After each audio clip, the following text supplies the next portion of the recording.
Have you ever wondered why we feel so uneasy around dolls that look a bit too realistic? Perhaps our instinct is screaming that inside them is not cotton, but someone alive. Someone who was silenced forever. November, 1898. The rain outside had not ceased for 3 days, turning the roads into a viscous, churning mess capable of swallowing a carriage wheel up to the axle. Arthur Vane, a post-mortem photographer, sat in a deep armchair in the corner of the drawing room, trying not to look at what lay in the center of the room. His heavy equipment case stood at his feet like a faithful dog, ready to bolt at any moment. But there was nowhere to run. Black Ravine Manor was cut off from the world by a wall of impenetrable fog and washed-out roads.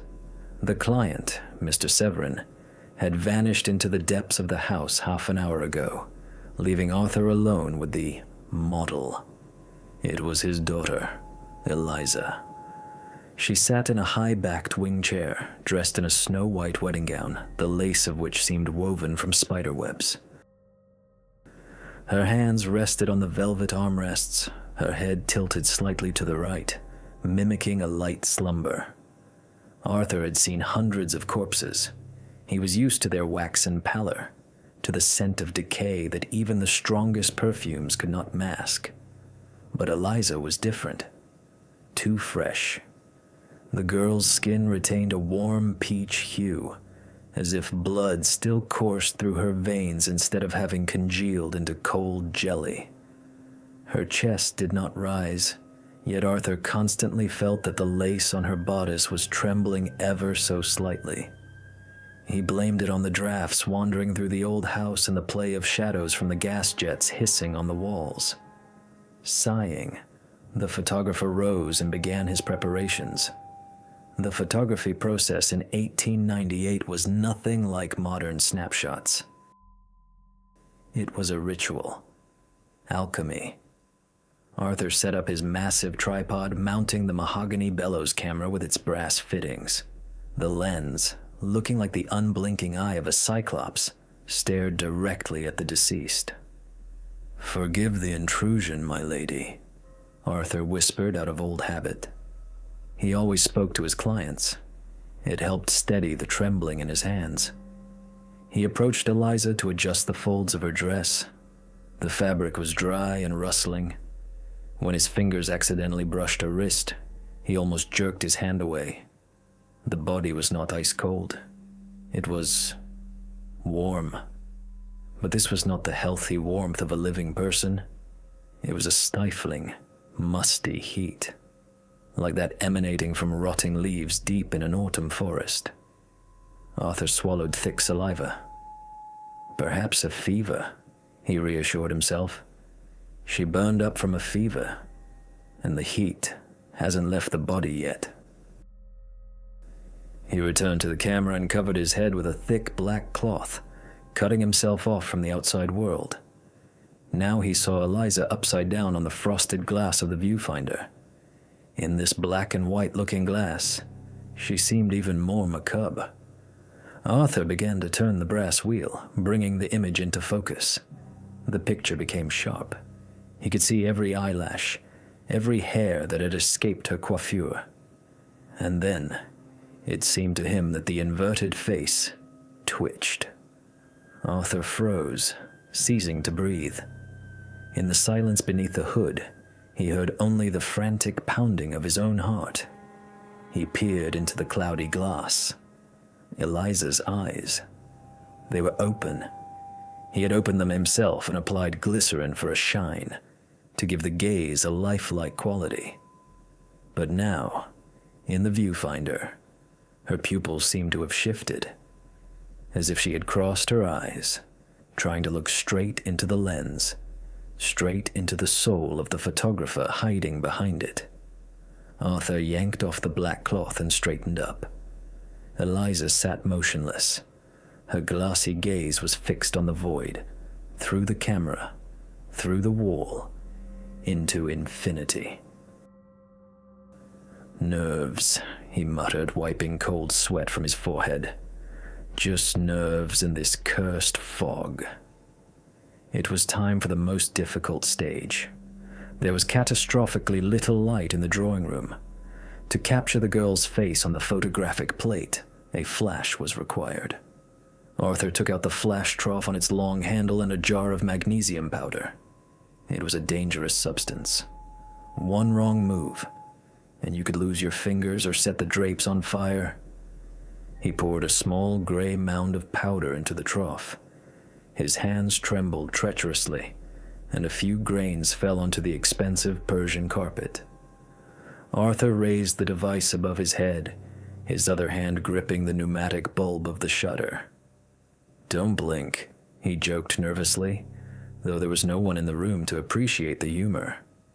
1, 2, 3. The click of the shutter coincided with the ignition of the magnesium. A blinding, deathly white light flooded the room, burning the shadows out of the deepest corners.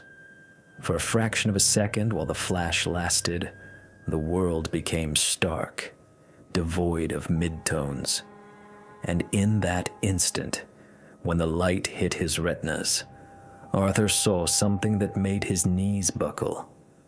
In the bright flash, the shadows behind Eliza did not disappear. They moved. They were not projections of furniture or drapes. They were elongated, broken silhouettes standing right against the chair, like invisible puppeteers holding the body in the correct position. A dull thud resonated, and a cloud of thick, acrid smoke enveloped the room. It smelled of sulfur and burnt metal. Arthur coughed, waving his hand in front of his face, trying to disperse the bluish fog. "Damn this powder," he wheezed, peering into the haze with watering eyes. The smoke settled slowly, swirling around the wing chair like a shroud. When visibility returned, Arthur felt the hair on the back of his neck begin to rise. Eliza sat in the same pose, but something had changed. Some detail violated the symmetry he had so carefully arranged. He stepped closer, squinting from the sting in his eyes after the bright flash. Her right hand.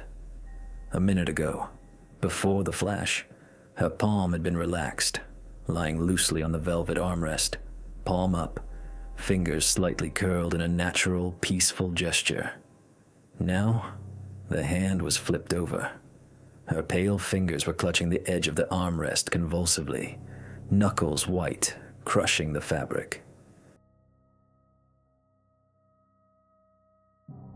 The nails, which Arthur had personally filed and cleaned before the shoot, were dug deep into the upholstery, as if she were trying to hold onto the chair to keep from being dragged down somewhere, into the underworld.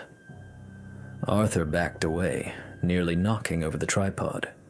The camera swayed as if nodding.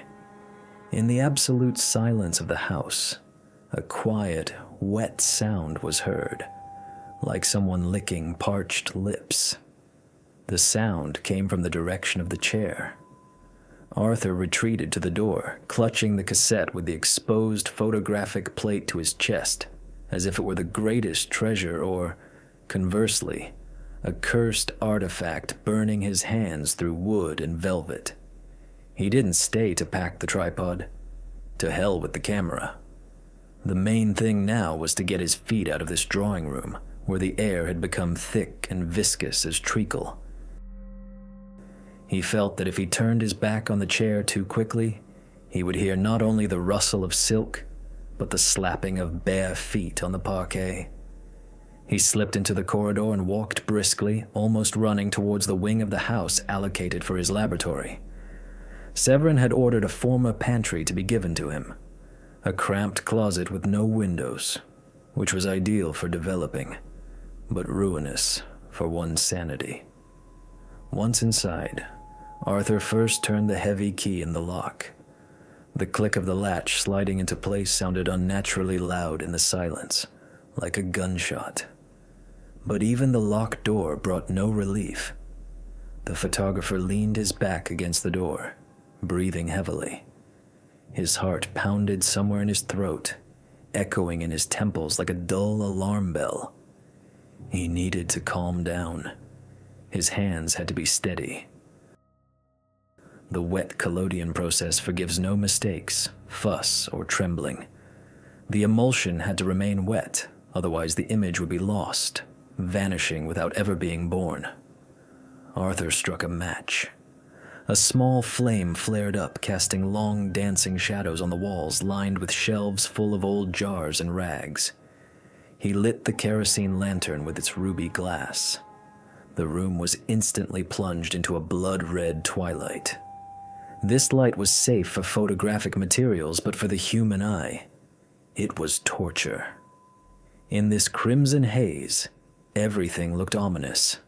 Bottles of reagents resembled vessels containing organs, and developing trays looked like puddles of coagulated blood. The smell here was unbearable.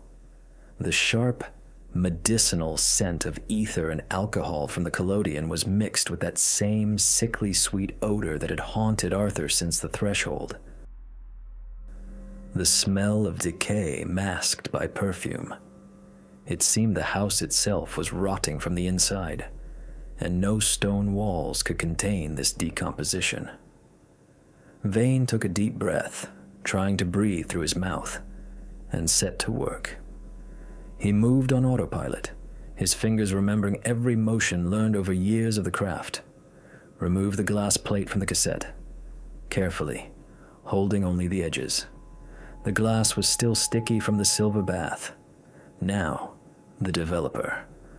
Iron sulfate. He poured the solution onto the plate in one smooth, practiced motion so the liquid covered the glass in an even layer, leaving no dry islands. Now he had to rock the glass, watching as the chemistry reacted with the light trapped in the emulsion. It was always magic, the moment of truth. First, the brightest areas of light appeared. On the negative, they became black. Eliza's white dress should have emerged first, turning into a dark patch on the glass.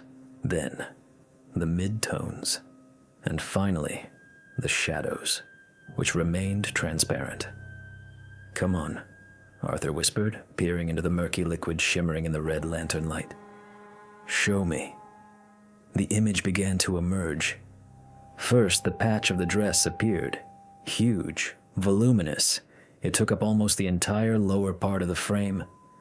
Then the outline of the chair, the high back, the curved armrests.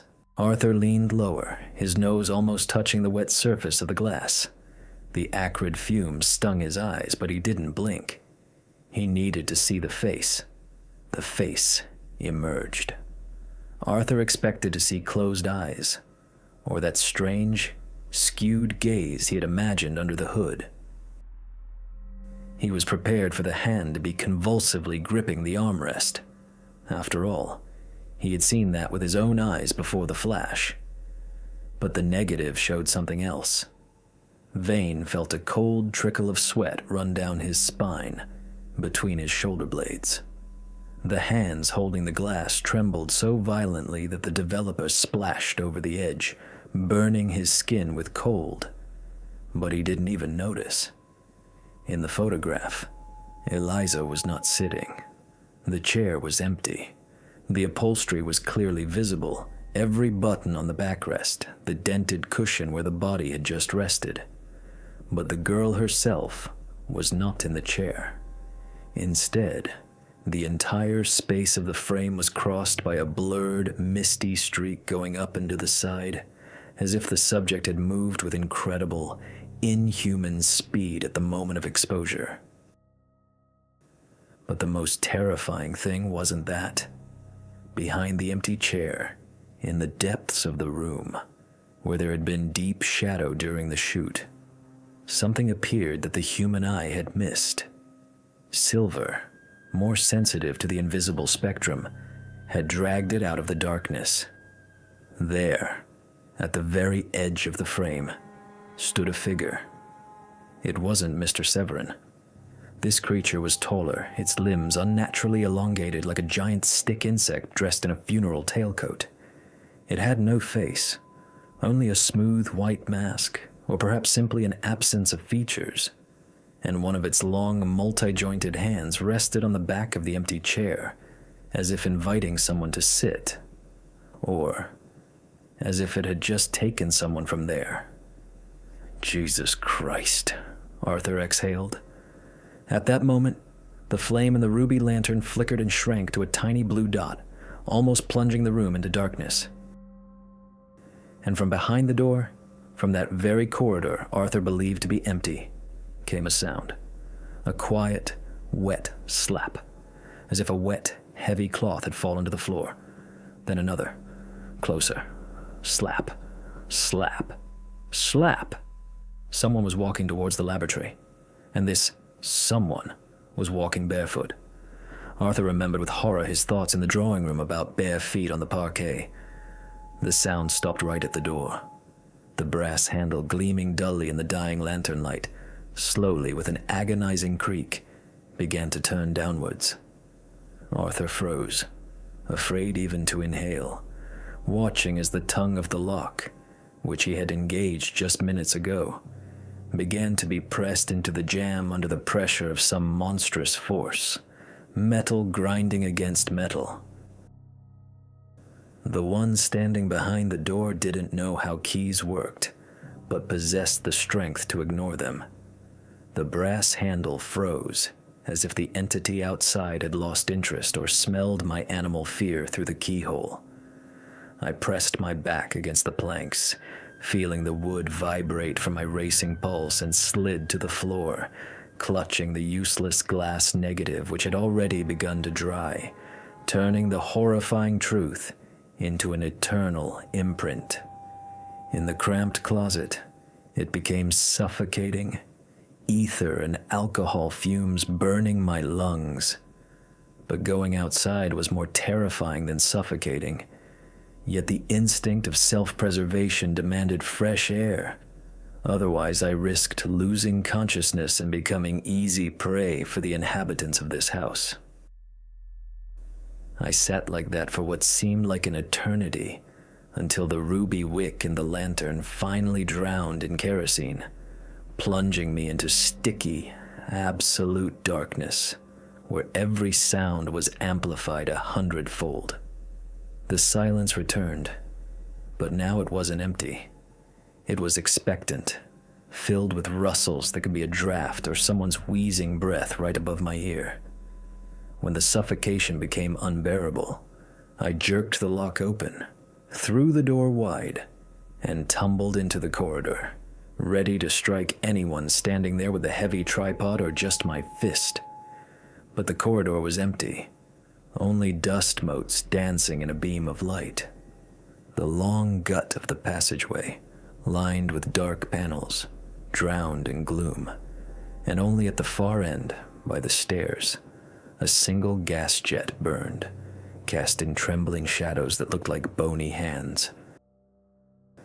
I needed to find water, or at least an exit, because staying in this wing was unbearable. My sanity was beginning to tear at the seams. I moved forward, trying to step on the edges of the floorboards where they creaked less, and every step sounded to me like a deafening hammer blow on a coffin lid. Passing one of the guest rooms, the door to which was ajar, I noticed the silhouette of a woman. It was the maid. I had seen her earlier upon arrival, a young girl in a starched cap and apron. She stood with her back to me, holding a feather duster, and froze in front of a tall floor mirror as if examining her reflection, or more likely, simply having forgotten why she came, lost in time. "Hey," I called out in a whisper, but my voice broke into a rasp as if my throat were stuffed with sawdust. "Miss? Have you seen Mr. Severin?" She didn't move, not a breath, not a shift of her shoulders. It seemed she didn't even blink. I took a step inside the room, and a strange detail struck me. In the mirror she was standing in front of, there was no reflection of her, because the glass was thickly smeared with some gray paste, looking like fat or wax, as if someone was afraid to see themselves. "Miss?" I stepped closer and cautiously with one finger touched her shoulder, expecting her to flinch, cry out, or turn around in indignation. The reaction was instantaneous and monstrous. She didn't turn around. She toppled onto me with her entire body, stiffly, the way sawn through wooden posts or mannequins in a shop window fall, without bending her knees at all. I barely managed to catch her, and the dead weight of this body nearly knocked me off my feet because she weighed more than a fragile girl should. It was not the body of a person who had lost consciousness, which becomes soft and pliable. This was a rigid, unbending construction. Through the thin fabric of her dress, I felt not the resilience of flesh, but a hard frame resembling wire or wood stretched over with skin. She was warm, nauseatingly warm, but this heat came not from a heart, but from some chemical process of rotting inside. Her head lolled listlessly backward, and her cap slid off, exposing her neck. I brought her face to the light from the corridor and barely suppressed a scream of horror. Her eyes were open and stared at me with the same glassy indifference as Eliza's, but upon closer inspection, I realized that the pupils were painted with the finest brush directly onto the whites. In the corners of her mouth, stretched in an eternal, blissful half-smile, tiny silver staples were visible, holding the skin taut so the face wouldn't sag. And on her neck, where a vein beats in living people, I saw a rough but masterfully executed seam from which oozed a thick, amber fluid smelling of those same cursed lilies. This was not a maid.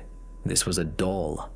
A skillfully made effigy of human skin stretched over a frame, inside which, perhaps, the remnants of real organs still smoldered, supported by an embalmer's hellish concoction. I recoiled in horror, and the girl crashed to the parquet floor, clanking like a sack of bones and scrap metal. Her arm snapped off at the elbow joint from the impact and rolled across the floor, but the fingers on the severed hand continued to convulsively grip the feather duster, scratching against the wood as if the mechanism, wound by a key, had not yet exhausted its diabolical charge. This whole house was not an abode of sorrow. It was a madman's giant puppet theater, where I was the only audience member and the only truly living being today, and around me, a play written with a scalpel and formalin was being enacted.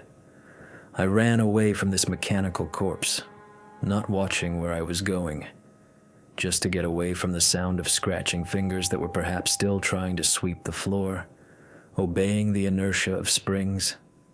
The house turned into a labyrinth. The corridors, which seemed merely gloomy by day, were now pulsating, and behind the wall panels, I heard not the scurrying of mice, but a rhythmic, heavy thrumming, as if somewhere below, in the basement, a huge steam heart was beating, pumping not water, but that same amber preservative through the pipes. The air was becoming thicker. The sickly sweetness of lilies was replaced by a sharp, suffocating smell of ozone and raw earth that made my head spin. I went down to the first floor, hoping to reach the front door, yanked the handle towards me, but it didn't budge, and my path to the windows was blocked by a massive wrought iron grate dropped with a clang from the ceiling, turning the mansion into a cage. Severin had locked me inside his collection, and there was no way out. I could only follow the sound, which led me to the library. The doors there were wide open, and a strange, sickly greenish light poured from the opening, unlike the warm glow of gas jets. I walked inside, clutching the heavy wooden tripod like a club, though deep down I understood that against the inhabitants here, this was a laughable weapon. The library was empty of books, All the shelves were filled with glass jars of various sizes, in which parts of mechanisms intertwined with organic matter floated in a murky solution. Eyes connected to lenses, hands on hinges, patches of tattooed skin stretched over frames. In the center of the hall, on a huge oak table, lay an unrolled schematic, a blueprint of a human, but instead of veins and arteries, copper tubes, valves, and gears were drawn in detail. I stepped closer, illuminating the paper with a trembling match, and saw notes in the margins made in Severin's sharp, angular handwriting. Specimen 4. Replacement of bone marrow with mercury compound complete. Subject retains motor skills, but loses will. A burning nausea rose to my throat when I realized that Eliza, that maid, my coachman, they were all not just victims, they were raw materials. He didn't preserve them, he rebuilt them, trying to create immortality out of flesh and brass. In the corner of the room, I noticed movement and spun around sharply, holding the tripod out in front of me. It was not a human. It was a mannequin, but covered not in fabric, but in bluish human skin, roughly stitched on the sides with thick thread. It had no head. Instead, a brass tube stuck out of its neck, from which steam escaped with a hiss, and it stepped towards me, mechanically, jerkily, dragging its feet. I backed away in horror and backed into a bookcase, which suddenly gave way with a creak, revealing the black maw of a secret passage. I tumbled into the darkness, rolling head over heels down narrow spiral steps leading somewhere deep underground, where the air was saturated with moisture and heat. Here, the smell of lilies became so concentrated that my eyes began to water and my lungs burned with fire. When I got up and brushed myself off, I realized I was in a huge greenhouse hidden beneath the foundation of the house. The glass ceiling somewhere high above was black with night. But here, below, everything was in riotous bloom. But these were not ordinary flowers. Along the rows stood dozens of huge clay tubs, and in them, people were growing. They were submerged in greasy black earth up to their waists. Their skin was pale with a greenish tint like drowned men who had lain in water for a week. And from their mouths, ears, and even eye sockets grew long, fleshy stems of those same white lilies, the buds of which pulsed like living hearts. And the most terrible thing was that these unfortunates were alive. I saw their chests rising and falling slowly, with effort, in time to the low hum of pipes entwining the tubs, delivering a nutrient solution directly into their veins. Their eyes were wide open, but they didn't blink, and they were all looking at me. In their frozen gazes there was no aggression, only boundless, eternal torment and a plea for death, which had been denied to them. One of the gardeners, an old man with a gray beard grown into a thick flower stem, barely noticeably moved his blue lips. I approached, overcoming numbness and the urge to vomit, leaned close to his face, and heard a quiet, gurgling whisper, like bubbles bursting in a swamp. "Run, before he plants. You." At that moment, at the far end of the greenhouse, a heavy bolt clanked and Severin's tall, thin figure appeared in a strip of light. He was no longer in a suit. He was wearing a butcher's rough leather apron, thickly splattered with something black and oily, and in his hands he held garden shears of monstrous size, the blades of which glistened in the lamplight. "Ah, Mr. Vane." His voice, calm and reasonable, echoed under the vaults of the greenhouse, amplified many times over. "You are just in time. I have an excellent pot of black soil free, and I am catastrophically short of a central figure for my new composition, Primal Fear. Your face right now.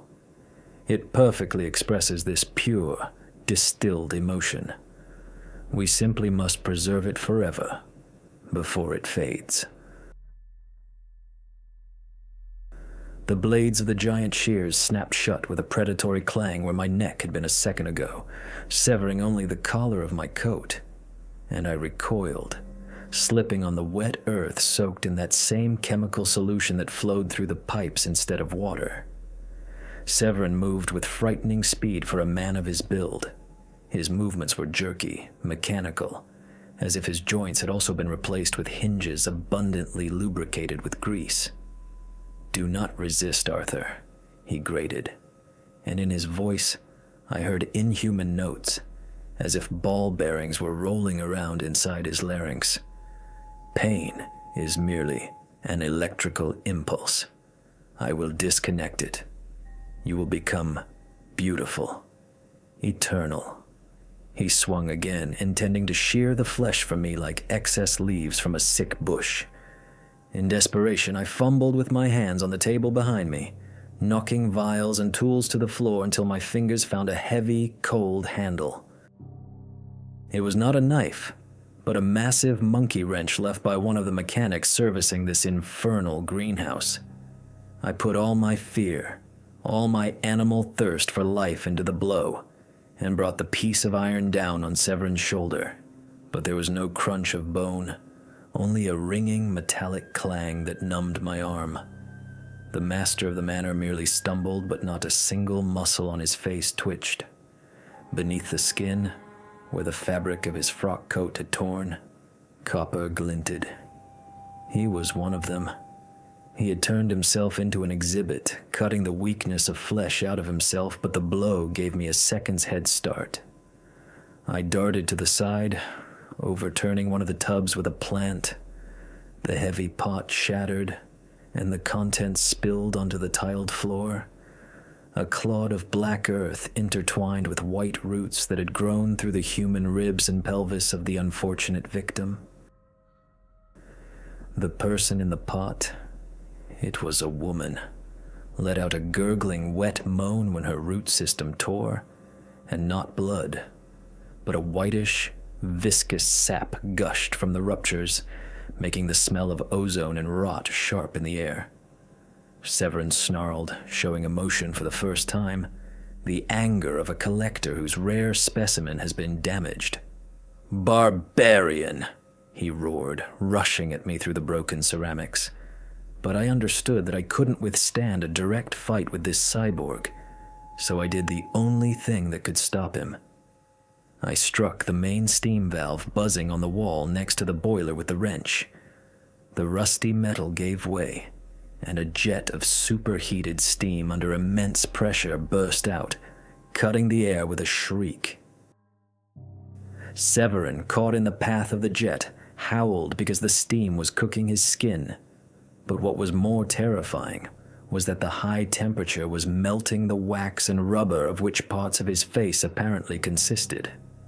I watched in horror as his left cheek melted downwards, exposing the golden gears of his jaw, and taking advantage of the chaos and the curtain of steam, I dove into a side passage which, judging by the draft, led away from the greenhouse.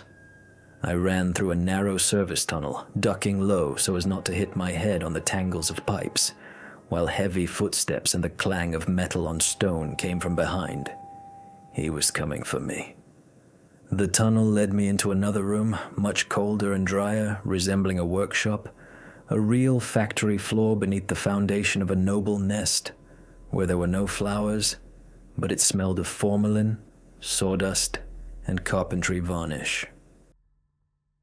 Along the walls stood rows of tables on which lay bodies at various stages of processing, and I froze, trying to comprehend what I was seeing, because it was a conveyor belt of death.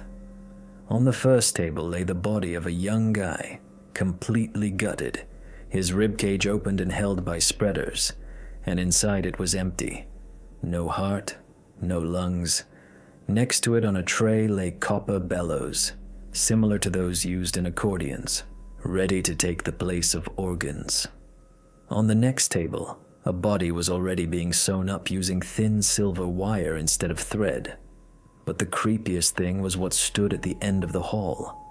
A huge glass reservoir filled with clear yellowish liquid, inside which floated a gigantic, unnaturally overgrown human brain, to which hundreds of wires stretched.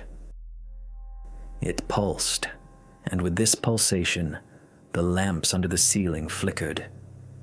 "You found the heart of the house." Severin's voice sounded not from behind, but from everywhere, from speakers hung in the corners, and I realized he had driven me here intentionally. "My daughter Eliza. She was too fragile for eternity. Her body failed me, but her mind, it is here, in this tank. She controls everything. The doors, the lights, and you, Arthur." I looked at the tank. The brain inside twitched, and a ripple ran through the liquid and in my head, right inside my skull. A thin, girlish voice rang out, the very same one I'd heard in the whisper of the walls. "Daddy, it hurts. Daddy, I want to sleep." Severin stepped out of the shadow of a huge press, and half of his face was now a bare skull with rotating mechanisms, and an eyeball hung by a wire. He raised the shears and said, "She says she likes you, Arthur. She wants you to stay as her eyes, for she has none left." I backed away, bumped into a table with tools, and my hand found a jar labeled concentrated acid.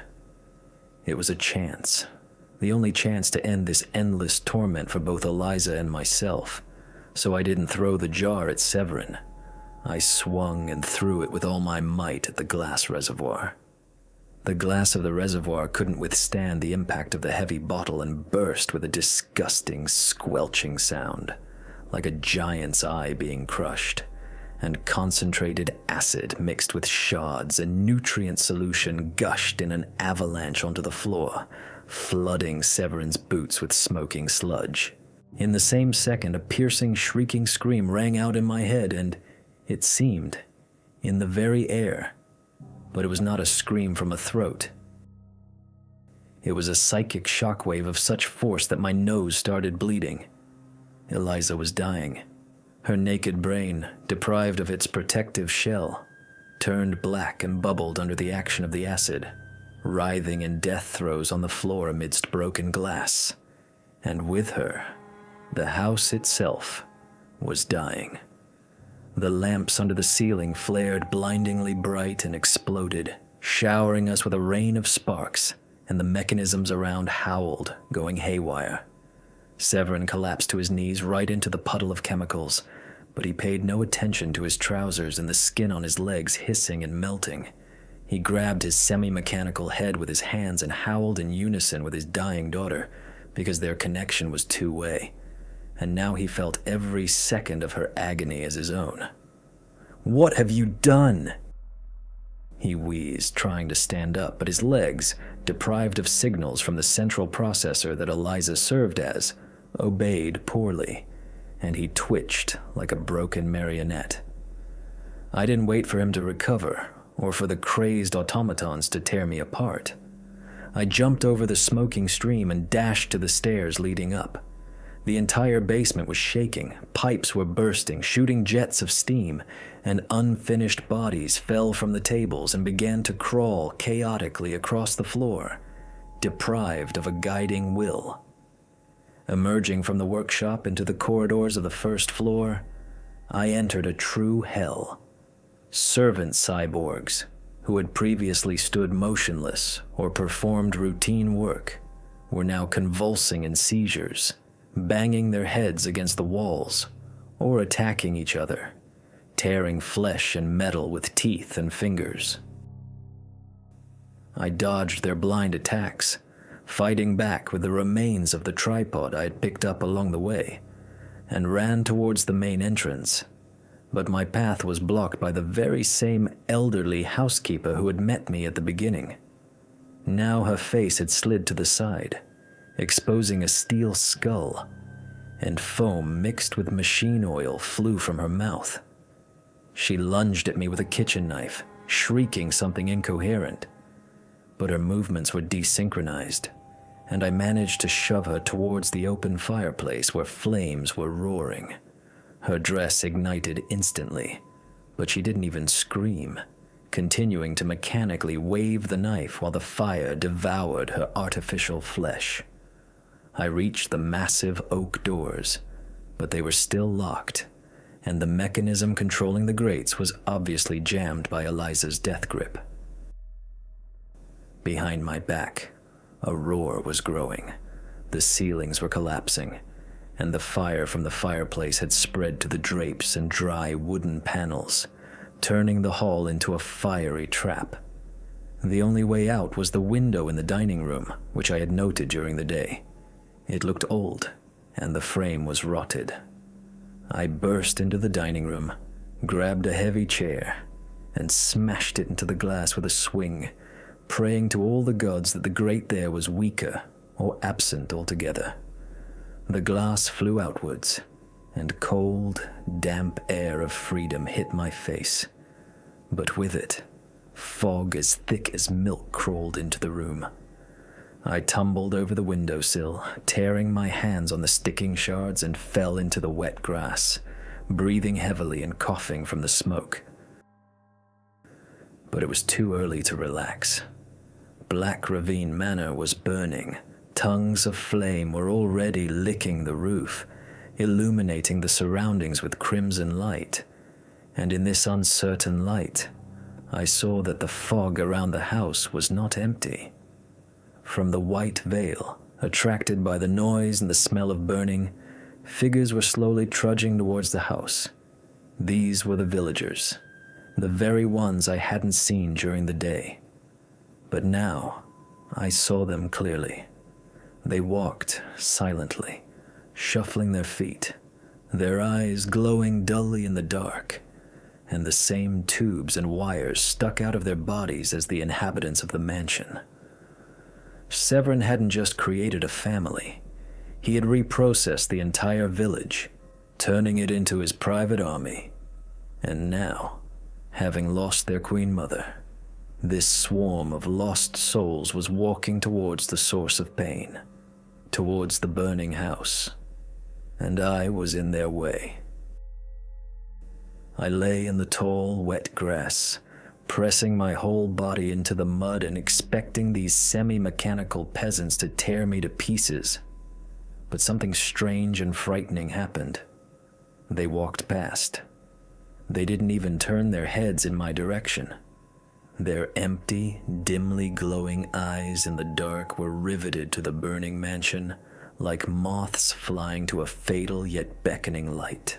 Deprived of Eliza's single guiding mind, torn apart by acid, they now obeyed the last, most primitive instinct embedded in their programs: to return to the hive, to protect the queen, even if there was no one left to protect. I watched in horror as a blacksmith with a massive iron jaw and a woman with copper tubes implanted directly into her spine walked silently, without speeding up or breaking rhythm, straight into the wall of fire engulfing the veranda. Their clothes ignited instantly, flesh blackened and burst, but they continued to walk into the inferno until the unbearable heat melted their mechanisms, causing them to fall and become part of this funeral pyre. It was the eerie, majestic suicide of an entire village, a march of the dead into oblivion. Taking advantage of this madness, I jumped to my feet and, crouching to the ground, dashed towards the forest, away from the crimson glow that turned the night into a bloody day. I ran without feeling my legs beneath me, falling into ravines filled with icy water, tearing my face on thorny branches, until the wheezing in my lungs drowned out the roar of the flames and the crack of collapsing ceilings behind me. I don't remember how long I wandered through the swamps. Days and nights merged into one continuous feverish nightmare, where every stump seemed to me a mutilated cyborg of Severin, and the noise of the wind, the whisper of a dead girl, I was found 3 days later, half alive, frostbitten, on an old tract 40 versts from Black Ravine. I told the gendarmes and doctors nothing. Who in their right mind would believe a story about people grown in pots and clockwork mechanisms inside human skulls? The official report stated that the manor burned to the ground along with its mad owner and all the servants due to the explosion of a faulty steam boiler, and the village, as it turned out later, had died out from a cholera epidemic a year ago. The graves in the local churchyard were empty, but I alone knew where their bodies actually rested, in the ash and fused metal on the ruins of the cursed house. 20 years have passed since then. I never picked up a camera again. I sold all my equipment and live as a recluse in a small room on the outskirts of London. There isn't a single mirror in my apartment. I've draped them all with thick black cloth, the very kind photographers use. Neighbors think I'm just an eccentric, senile old man, but they don't know the truth. I fear mirrors not because of old age or vanity. I'm scared to death that one day, pulling back the cloth and looking at my reflection, I will see that my pupils are painted with a fine brush on the whites, and under the flabby skin on my neck, where a vein beats in living people, a thin, barely noticeable silver seam will appear, and I will hear inside my head not my own thoughts, but a quiet, rhythmic tick-tock, tick-tock, tick-tock, counting down the seconds until the new master calls me home.